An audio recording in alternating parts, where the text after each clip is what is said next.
Manipurda hauzik thokliba irang asi hanthanduna mahosagi Tangdu Leitaba fibamda Hanjilhannaba Hotnabada Naha singna Achouba Thoudang Louba Tangai Phade haina Manipur Pradesh Congress Committee ki President MLA Kaisa Meghachandra na phongdokre. Indian Youth Congress IYC ki makhada Manipur Pradesh Youth Congress Committee MPYCC na sinduna nomugi oiba Youth Convention amangasi Palace Compound da leiba Manipur State Film Development Society MSFDS ki hold da pangthokre. Thoudang Manipur Pradesh Congress Committee MPCC ki President MLA Kaisa Meghachandra, IYC ki President Uday Bhanu Chief, MPYCC ki President Wahengbam Anan Yauna, Tongan ba Assembly Constituency Singdagi Lakpa, Naha Singna Saruk Yakhi, Thoudang ki Manung Channa Youth Vision Document 2023 Empowerment Manipur's Future, Haiba Template Amasupang Thoki. Youth Convention aduga mari lainana MPCC ki President MLA Kaisa Meghachandra na phongdokhibada hauzik lamdam asida corruption amadi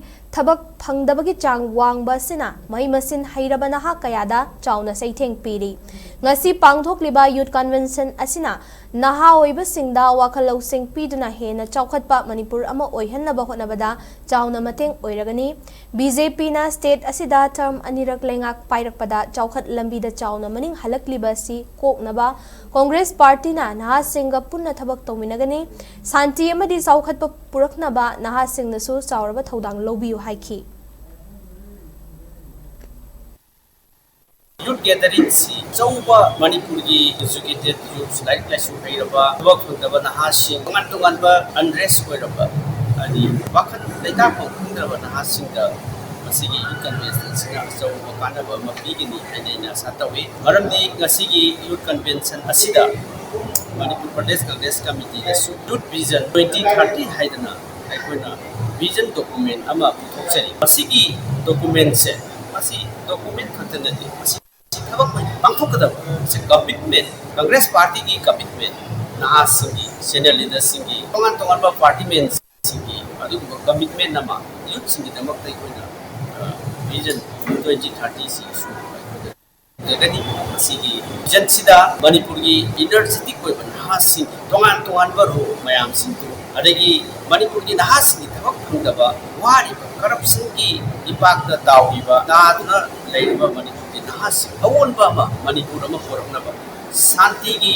Thoudang naha singi launanaba atuba mayam ama yauri masina Achouba naha singa anoba wakhal ama anoba asha ama singi youth convention sina porokna khali Youth Convention aduga mari leinana Manipur Pradesh Youth Congress Committee ki President Wahengbam Ananna phongdokhibada lamdam asida kanglub amaga yengthinaduna Tangdu Leitadana leiba si kokhanduna Manipur Pradesh Youth Congress Committee na nungsi sanana leiminanaba hotnagani